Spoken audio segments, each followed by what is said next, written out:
Hi, I'm Rick Steves, back with more travels. This time we're venturing beyond Europe, delving into the Muslim and Arab half of the Holy Land. This is Palestine. Our goal? To walk in the footsteps of the people who live here. Thanks for joining us. That pastoral scene was filmed back in 2013.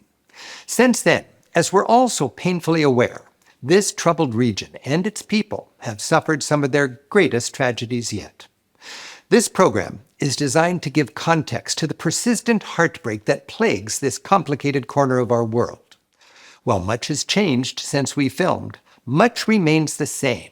The fascinating people, the shared history, the rich culture, and, unfortunately, the long-standing tensions between the peoples of the Holy Land. The essential lessons of this documentary remain true and more relevant than ever.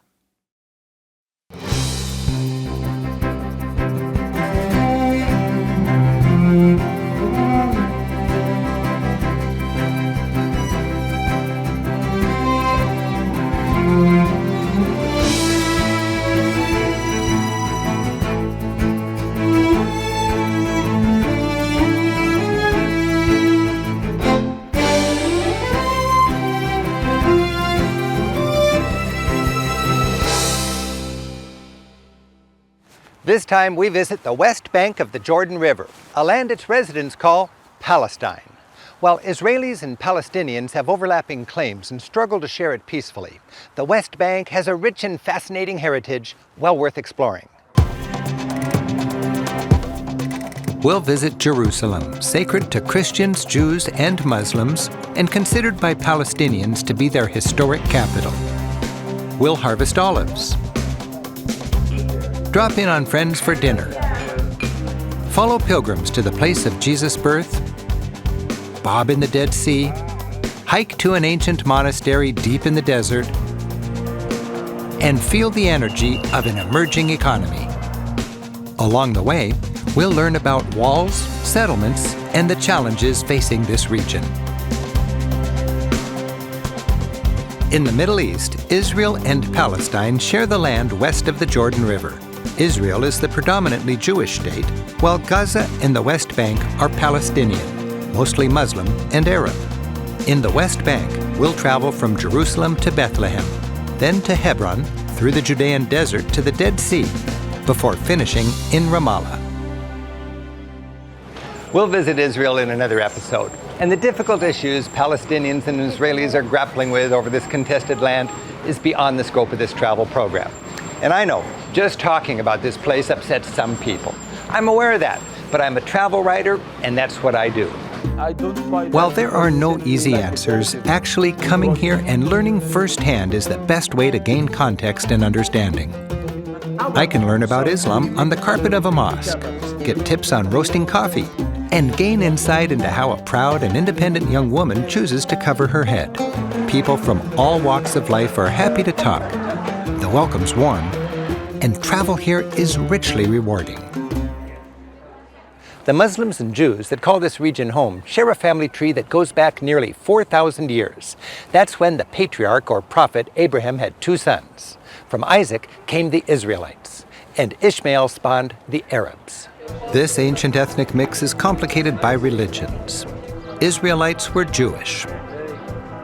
Christians worship Jesus, a Jew who brought his own message. And today most Arabs here are Muslim, a religion that arrived much later with their prophet Muhammad in the 7th century.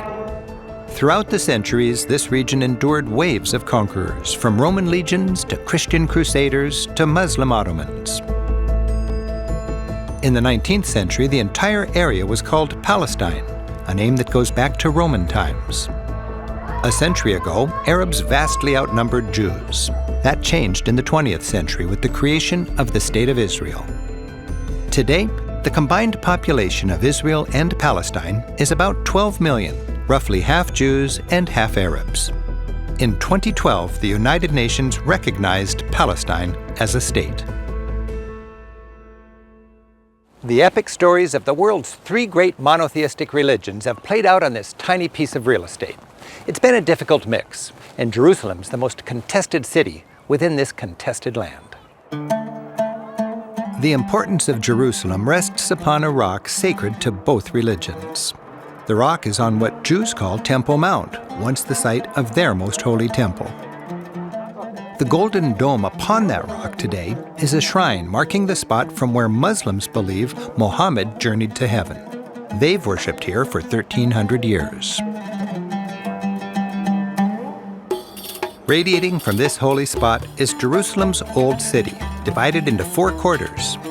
The Muslim quarter stretches from the Dome of the Rock leading into East Jerusalem. This quarter's busy and labyrinthine marketplace caters mostly to Arab and Muslim residents of Jerusalem. Today, on the eve of a Muslim holiday, the market is particularly busy. Poking into back alleys, you'll find unforgettable scenes. You can feel the community and a timeless passion for life. Like from the man who's evangelical about the quality of his falafel. Ahlan wa sahlan, you're welcome in Jerusalem. Thank you very much. You're welcome, good time everybody. Ahlan wa sahlan. Palestinians cling to a hope that one day East Jerusalem will be the capital of their independent state. The essence of the seemingly intractable conflict between Israelis and Palestinians is control of the land. And reminders of that ongoing struggle are commonplace. Israeli Jews buy homes deep in Jerusalem's Muslim quarter, then festoon them with flags. Israelis are developing settlements, secure and gated communities on the tops of hills, reaching far into Palestinian territory. And there's the wall. In the name of its security, Israel has built what it calls the security fence, and what millions of Palestinians think of as an affront to their dignity and a land grab, as it often encroaches beyond the internationally agreed-upon border and well into Palestine. This struggle has been difficult, with killings and tragedy on both sides. While one man's terrorist may be another man's freedom fighter, the fact is, in recent decades, both sides have suffered terribly. Israeli Jews have been killed by Palestinians, and Palestinians have been killed by Israelis. Just across the Israel-Palestine border from Jerusalem stands Bethlehem. Like border towns between rich and poor lands all over the world, each day workers with special passes cross the wall from here for higher-paying jobs in the far more affluent Israel. While most Palestinians can't cross, foreign visitors generally breeze right through. As long as times are calm, the West Bank's wide open for the adventurous traveler. You don't need a visa, currency's the same as Israel, good guidebooks lead the way, and you certainly won't find any tourist crowds. Taxis await just across the wall, and in minutes, we're in Bethlehem. No longer just the little town of Christmas Carol fame, Bethlehem is a leading Palestinian city. While beloved among Christians as the place where Jesus was born, it's now a predominantly Muslim town. Its thriving old center is a classic Arab market. The main square bustles with commerce. And the traffic circle comes with a memorial to locals doing time in Israeli prisons. Here, immersed in a sea of Palestinian people going about their daily lives, preconceptions can be challenged. Bethlehem's skyline is a commotion of both crescents and crosses, a reminder that the town, while now mostly Muslim, still has many Christians. While all Palestinians are Arabs, not all Palestinians are Muslims. In fact, many are Arab Christians. Nativity Square marks the center of Bethlehem. The Church of the Nativity is built upon the spot believed to be where Jesus was born. Inside, you feel the history. Emperor Constantine, the first Christian Roman emperor, had this church built in 326. The mosaic floor of that original 4th century church is about 3 feet below today's floor. In the 12th century, that's 800 years later, Crusaders ornamented much of the nave with paintings and mosaics. A steady stream of pilgrims and tourists come here from all across Christendom to remember that first Christmas and to pray on the spot where tradition says Jesus was born.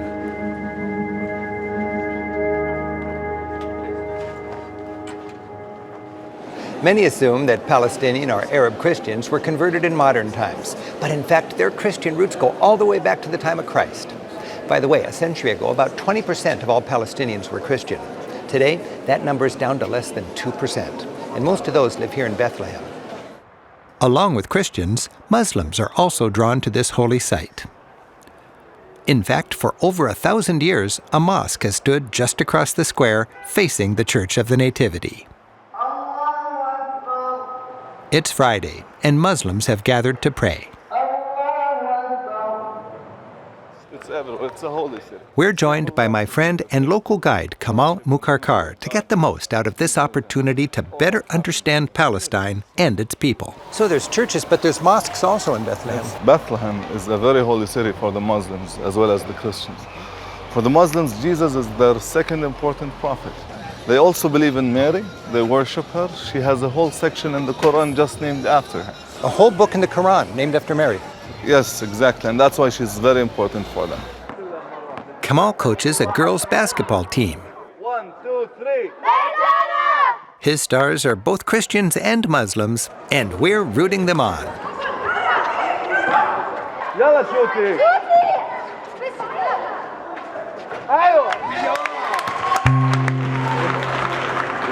After the game, we're dropping by Kamal's place to meet his family and enjoy an evening together. It's typical in Palestinian culture that many generations live under the same roof. We're meeting Kamal's mother, fiancé, his sister, and her children. After some good conversation in the living room, Kamal's mother calls us to the dinner table. She's cooked up a classic local stew. Hey, can you explain, Kamal, what are we having here? We are having a tajin, Yeah. which is so many different kind of vegetables, starting with potatoes, zucchini, aubergines, and pepper. And what kind of meat? Beef. I think it's impossible for a traveler to be hungry in Palestine. Yes. The food just keeps on coming. Yes, and you have to keep something in your plate, Yeah. because if you don't keep something in your plate, food, you will get another time food. People think that you're still hungry. No wonder, because I'm gaining weight. I need 2 airplane seats to fly home. As I've learned over and over, getting into a home reminds me how much people everywhere have in common. And sharing a meal gives a wonderful insight into the everyday lives of new friends in faraway places. I think this is a beautiful, beautiful welcome here. صحتين. And what is that? Bon appetit. Saten. صحتين. Translated, it's cheers to your health twice. 2 times for your health. 2 times for your health. Saten. That's beautiful. It's time to hit the road. The West Bank is small, roughly 30 miles wide by 80 miles long. Every place we'll visit in this episode is, barring delays at Israeli checkpoints, within an hour's drive of Bethlehem. Our first stop is Batir Natural Park, famed for its hikes through olive groves and ancient terraces. Here in the Holy Land, the land itself is holy to its inhabitants. And for Palestinians, the olive tree is a kind of lifeblood for their culture. We're in Palestine. This is Palestine, Rick. These are the biblical terraces of Batir. And we call them biblical because they're over 2,000 years of age. My ancestors came here and carved these terraces into the mountains. It was the only way for them to survive. You know, the mountains are hilly, you need the terraces to plant on them. They did that at that time, and guess what? We exist till today. We're still here, only through them. That's why I love this place. This tells me this is where I belong. It tells me this is Palestine. What do olives mean to the Palestinian people? Oh, olives, they're the best trees. They're the poor man's tree, because the olive tree gives without taking. The olive tree gives us the olives without even needing us to do anything for it. It's October, and across the land, as they have since ancient times, families gather in the olive groves for the harvest. Children are let out of school for the week so they can work the trees with their parents. In the West Bank, 60% of the trees are olive trees. To Palestinians, the beloved olive tree represents their past and their future. As they say, it was planted by our grandfathers for us to eat, and we plant it for our grandchildren to eat.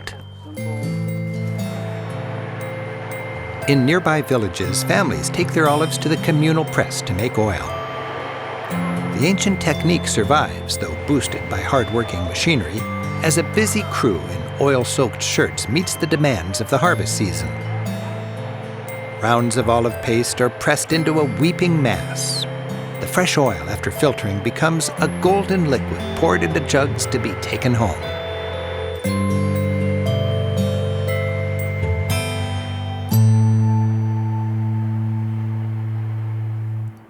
As if rising out of those ancient olive groves, the ancient town of Hebron, with over 200,000 people, is the largest city in the West Bank.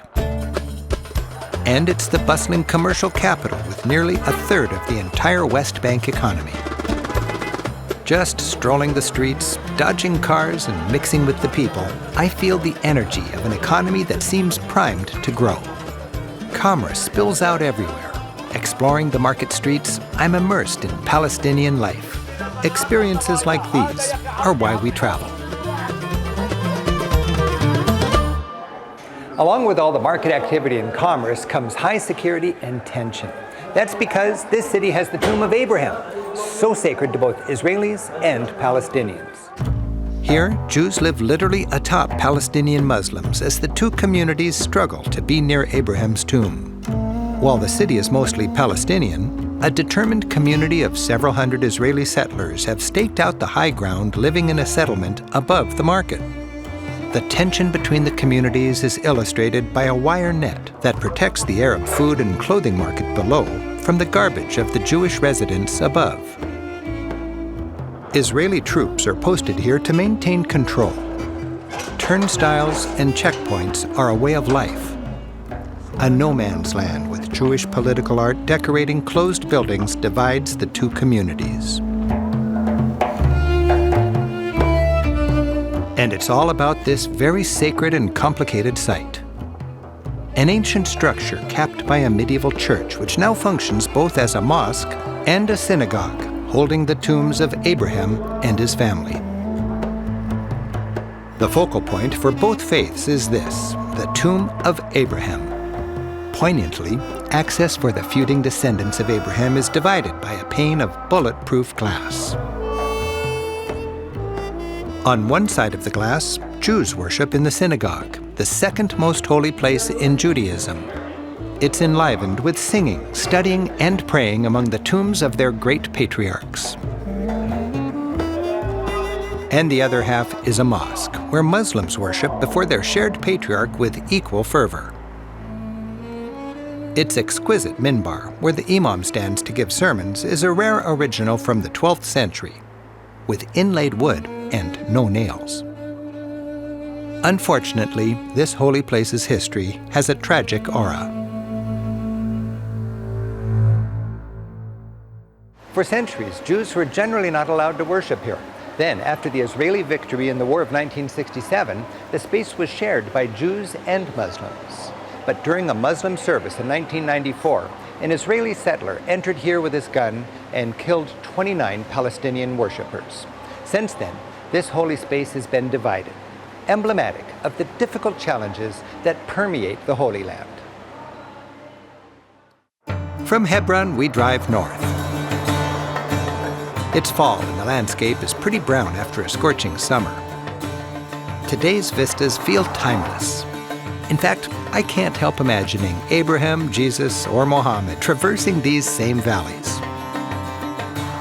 As a tourist zipping from Palestinian city to city on fine modern highways, it's easy to underestimate the complexity of this region.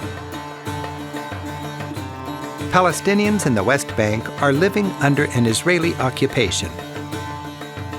Israel has granted sections of the West Bank various degrees of autonomy. Palestinian cities, with most of the country's population, are generally Palestinian-run with their own security forces. But these islands of relative independence are surrounded by zones controlled by the Israeli military. Along with most of the land in the West Bank, Israel also controls most of the roads and the traffic. Palestinian cars have green plates. Israelis have yellow plates.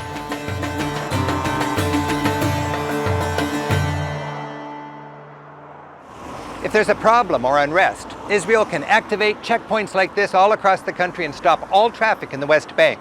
Within minutes, they can lock down and isolate every Palestinian city.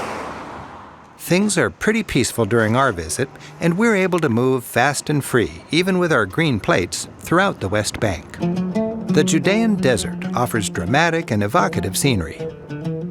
Hiding in the folds of the vast Judean desert are monasteries which, since ancient times, have given hermits the isolation of their dreams.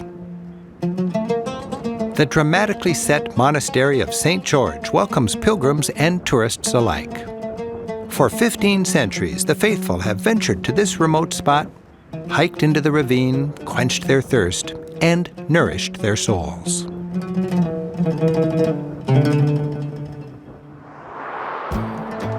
Traveling deeper into the desert, our ears pop as we drop below sea level. We're passing through Jericho.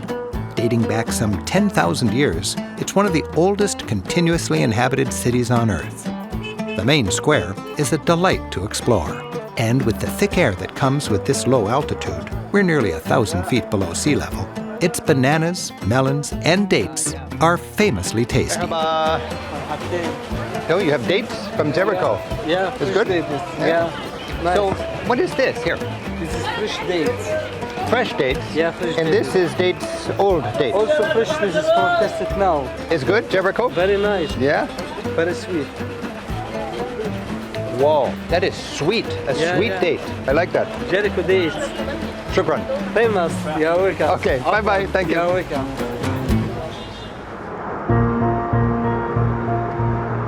The road ends where the Jordan River does, at the lowest place on Earth, the fabled Dead Sea. For Palestinians, there's no free access to seaside, riverbank, or lakefront in the entire West Bank. Israel redrew the border to control the entire Dead Sea shoreline. But when tensions are low, Palestinian families who can afford the admission are welcome to enjoy Israeli Dead Sea resorts. The Jordan River continually empties into this particularly dreamy at twilight inland sea. Because there's no outlet for the water and the scalding sun causes constant evaporation, the minerals concentrate. That's why the water is about 1/3 minerals, about 6 times as salty as the ocean, and you'll float like a cork. If you have any little cuts, you'll sting like mad. Keep the water out of your eyes and bathe near a shower. Locals come here for the therapeutic black mud, filled with natural minerals. They count on it to keep their skin young. Whether caked in mud or bobbing in the sunset, it's fun to bring life to your Dead Sea experience.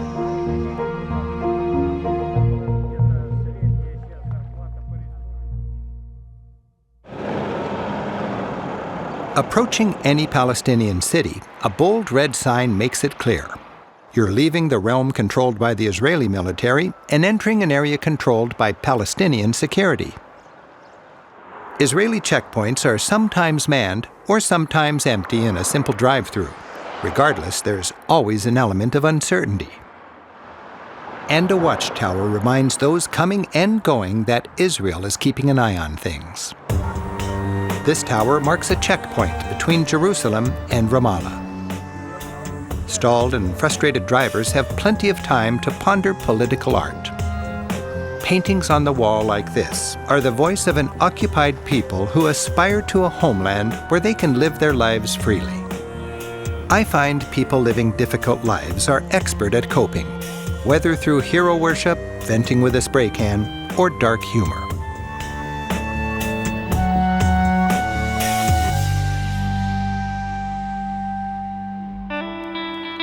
The city of Ramallah is the de facto capital of Palestine.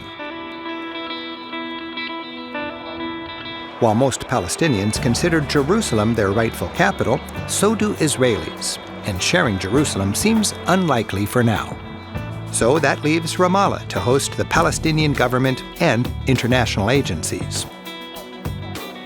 Adjacent the president's headquarters stands the tomb of Yasser Arafat. Well, he certainly has plenty of detractors. This Palestinian statesman, who led the PLO from 1969 until 2004, is without a doubt the father of modern Palestine. Call him what you like. People here celebrate Arafat as the man who did more than anyone else to raise awareness of the Palestinian struggle for independence. Nearby, at Birzeit University, with its beautiful campus and 10,000 students, you can feel the energy of a younger generation working hard for a stable and prosperous future. A stroll through the campus gives me a chance to connect with students and learn a bit about their culture. In the university like this, are there more men or more women studying? Women, I think. I believe women, yes. What is it like for a woman in Palestine? They live freely, like women's in the world. Yes, we can do everything together. We can go out together and no judgmentals, nothing. So what is the hope for the future? Of course, to live in peace, to have peace and to be, to have all your family around, to go abroad whenever you want. I hope to live in peace, to live freely. Free women with a good future. Yes. Inshallah. Inshallah. Thank you, inshallah. The city of Ramallah is filled with the same youthful and positive energy I felt at its university. Whether coming together at the Square of the Lions or browsing along a stylish shopping street, Ramallah helps me envision a future with a peaceful and prosperous Palestine. The most gratifying part of my work as a travel writer is to find places that defy my preconceptions, and Palestine does just that. Mixing the difficult realities of this region with the resilience and spirit of its people makes travel here an unforgettable experience. I'm Rick Steves. Until next time, salam, peace, and keep on traveling. This program was filmed in 2013 to give context to the persistent heartbreak that plagues this complicated region, even to this day. While much has changed since we filmed, many things remain the same. The fascinating people, shared history, rich culture, and, unfortunately, the long-standing tensions between the peoples of the Holy Land. The essential lessons of this documentary remain true and more relevant than ever. Thanks for watching.